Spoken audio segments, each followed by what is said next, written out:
Connection নাই। এইটা হচ্ছে সবচেয়ে বড় সমস্যা। কোন কোন জেনারেশন? আব্বা আম্মা সাধারণভাবে বাবা মা যেটা থাকে, ওনার ছেলে মেয়ে, আর ওনার উপরে হচ্ছে দাদা দাদি। তার মানে দাদা দাদি বা নানা নানি, মা বাবা, সন্তান, তিনটা জেনারেশন একসাথে থাকার কথা। তিনটা জেনারেশনের একটার সাথে আরেকটা ঠিকভাবে কানেকশন না হওয়ার কারণে যতগুলো প্রবলেম এখানে আমার কাছে আসছে, সবগুলো প্রবলেম দেখলাম এই একটা জায়গাতে সমাধান আছে। জাস্ট ওয়ান, একটা জায়গা। এবং সেই সমাধানটা আমরা আজকে ইনশাআল্লাহ খুব দ্রুত করে ফেলতে পারবো। এটা কিভাবে করব সেটা একটা বলি। প্রফেসর আলেকজান্ডার বলতে একজন আছে, উনি হচ্ছেন 1970-এর দশকে দুইটা আলাদা আলাদা পার্ক বানিয়েছেন। পার্ক, একটা পার্কের মধ্যে উনি দুই রকমের বোতল, দুই রকম বোতল ধরবো, কিন্তু আমি দেখতেছি প্রচুর মতো কে করতে, আমি ধরবো একটু করে। দুই রকম বোতল আছে। একটা বোতলের মধ্যে মরফিন দেওয়া হয়েছে, মরফিন। আরেক রকমের বোতলের মধ্যে শুধু পানি, কোনো কিছু নাই। সবগুলো ইঁদুরকে এরকম বিভিন্ন দুই টাইপের বোতল ছেড়ে দিয়েছে, আর ইঁদুরগুলো আছে। কিন্তু ভয়ঙ্কর ব্যাপার হচ্ছে সবগুলো ইঁদুর মরফিন যুক্ত যে পানি আছে সেটা খাচ্ছে। মরফিন মানে বুঝলি তো, নেশা। 200% ডোপামিন ঘরনায়, ভয়ঙ্কর খারাপ। তা সবাই চিন্তা করতেছে তাইলে নেশা জাতীয় জিনিস শুধু মানুষ না, ইঁদুরও পছন্দ করে, ও খাইতে চায়। তা আলেকজান্ডার, প্রফেসর আলেকজান্ডার যিনি, উনি চিন্তা করতেছে ইঁদুর সবগুলোই দেখা যাচ্ছে মরফিন যুক্ত পানি খাচ্ছে, আচ্ছা দেখি তো একটু এক্সপেরিমেন্ট একটু চেঞ্জ করি, কি করবো। আরেকটা উনি পার্ক বানিয়েছে যেখানে এইরকম দুই রকমের হচ্ছে পানির কৌটা রাখছে। এক জায়গায় আছে মরফিন মিশানো পানি, আরেক জায়গায় এমনি। কিন্তু এবার একটা ইন্টারেস্টিং জিনিস করছে, সেটা কি, ওইখানে ইঁদুররা যে জিনিসগুলো পছন্দ করে বলতে কিরকম, আরেকটা ইঁদুরের সাথে বন্ধুত্বপূর্ণ সম্পর্ক, এরকম বিভিন্ন ইঁদুর রাখছে। এবং ওইখানে হচ্ছে মূলত র্যাট, তারা যা পছন্দ করে, তাদের পূর্বপুরুষ, তার পরের পুরুষ, এরকম বিভিন্ন রকমের হচ্ছে ইঁদুরের বংশধরকে বিভিন্ন রকম করে কমিউনিটি, একটা সোসাইটির মতো তৈরি করে দিয়েছে। এবং তাজ্জব ব্যাপারটা যেটা, সেটা হচ্ছে এই পার্কের মধ্যে যতগুলো ইঁদুর ছিল, 100% ইঁদুর যেই বোতলের মধ্যে শুধু পানি ছিল সেই পানি খাইছে।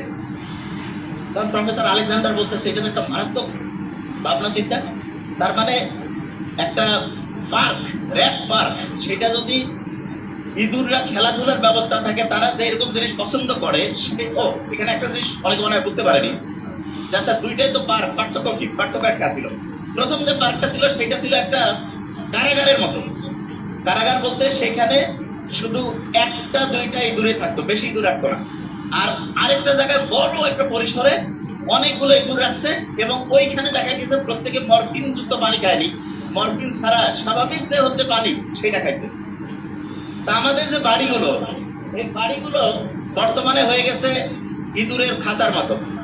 এই যে ফ্ল্যাট, এক একটা 1200-1500 স্কোয়ার ফিট ফ্ল্যাটের মধ্যে কি হয়, আব্বা আম্মা থাকে, মানে হাজব্যান্ড ওয়াইফ, বাচ্চা একটা দুইটা তিনটা, এই তো। এবং প্রত্যেকের আলাদা আলাদা রুম। তার মানে প্রত্যেকে এক একটা হচ্ছে ইঁদুরের খাঁচার মধ্যে ঢুকে গেল। ওইখানে হচ্ছে তার নেশার মধ্যে কি আছে, মরফিনের চাইতে নেশা বেশি আছে একটা জিনিসের, সেটা হচ্ছে ডিজিটাল যে ডিভাইস আছে। এইখানে এটা কেমন ভাবে ওরা অ্যাসেম্বল করছে, আমরা নরমালি মরফিন খাইলে 200% হয় না, 200% হচ্ছে ডোপামিন ঘরণ হয়, মানে ভালো লাগার পার্সেন্টেজ 200 হয়।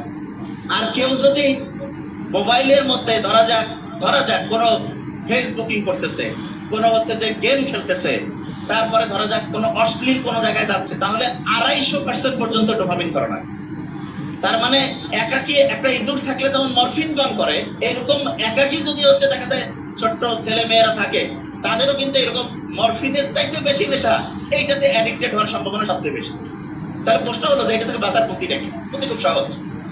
আমরা যদি আমাদের বাড়িগুলোকে ইঁদুরের খাঁচা না বানিয়ে, দেখা যায় যে আমরা আমাদের বাড়িগুলোকে হচ্ছে একটা পার্কের মতো বানাই ফেলি। পার্কের মতো মানে কি, মানে এখানে আমাদের আব্বা আম্মা বলতে আমি বুঝাচ্ছি দাদা দাদি, নানা নানি, তারপরে ধরা যাক যে এই যে ছেলে মেয়ে যারা আছে সবাই মিলে যদি মিলেমিশে একটা পার্কের মতো হয়, তাহলে কিন্তু আল্লাহর রহমতে দেখা যাবে সেখানে মোবাইল, তারপরে টেলিভিশন, এগুলোর সাথে ছেলে মেয়ে ওরকম কানেক্টেডই হবে না।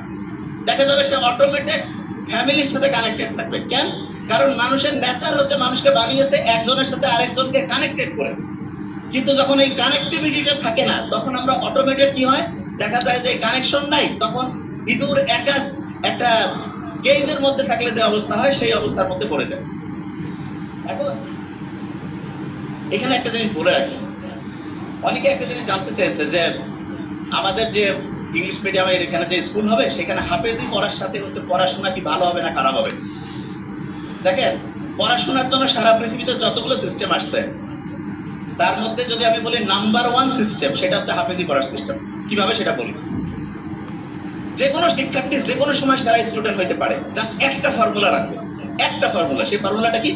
ধরা যাক সে আজকে থেকে পড়া শুরু করছে, আজকে থেকে সে পড়ছে, এখন যা পড়বে জাস্ট 1 ঘন্টা পরে কিন্তু 56% জিনিস সে ভুলে যাবে, একদিন পরে 70% ভুলে যাবে, 1 সপ্তাহ পরে 80% ভুলে যাবে। তার মানে আমরা যা কিছু পড়ি, যা কিছু শুনি, 80% জিনিস 7 দিন পরে নাই। অথচ কোরআন শরীফ যারা পড়ে তারা দেখা যায় যে গোটাল কোরআনের 30টা পারা একদম A to Z মুখস্থ না। তারা কিভাবে খেয়াল রাখে? কেউ যদি হাফেজি পড়াটা দেখবে যে হাফেজিতে যারা পড়ে ভোরের টাইমে তারা একটু পড়ে এবং সকালে আবার একটু পড়ার পরে দুপুরের পর থেকে তারা রিভিশন দেয়, মাগরিবের পরে তারা রিভিশন দেয়, এশার পরেও রিভিশন। সারাদিনে যে টাইমটা তারা পড়ে ক্যালকুলেশন করলে দেখা যাবে 70% থেকে 80% টাইম তারা রিভিশন দেয়, 70 থেকে 80% টাইম তারা শুধু রিভিশন দেয়। এবং ইন্টারন্যাশনালি বলতেছে যে একটা স্টুডেন্ট অসাধারণ হবে যদি সে দৈনিক যে পরিমাণ টাইম পড়ে তার 70% টাইম সে যদি রেগুলার রিভিশন দেয় তাহলে সে অসাধারণ স্টুডেন্ট হবে। এবং একটা স্টুডেন্ট যখন হচ্ছে যে হাফেজি পড়ে তখন তার ব্রেইনের মধ্যে কিন্তু একটা আলফা ওয়েভ তৈরি হয়, আলফা ওয়েভ। এবং এই ওয়েভটা এমন, ধরা যাক আপনি নরমালি একটা পৃষ্ঠা পড়তে আপনার লাগতেছে ধরলাম যে 10 মিনিট। আপনি যদি আলফা ওয়েভে পড়েন, আলফা ওয়েভ ব্রেইনের মধ্যে, তাহলে আল্লাহর রহমতে আপনার ওই পড়াটা 2 থেকে 3 মিনিটে হবে। তার মানে স্বাভাবিকভাবে একটা পড়া আপনি যেই স্পিডে পড়েন আলফা ওয়েভ থাকলে তার থেকে 4 থেকে 5 গুণ বেশি স্পিডে আপনি আল্লাহর রহমতে পড়তে পারবেন।